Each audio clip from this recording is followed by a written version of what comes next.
достигла миллиона человек. Дети – будущее Якутии, будущее процветающей России.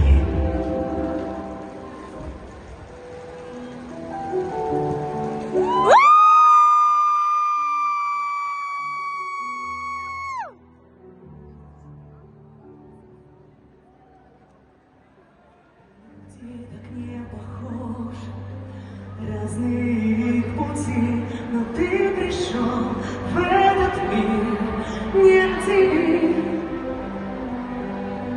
Люди ведь знать не могут, что ждет их впереди, но ты пришел в этот мир не один. И когда мы ищем ответы, поднимая взгляд в небеса,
Яна Задетта, город Ульяновск.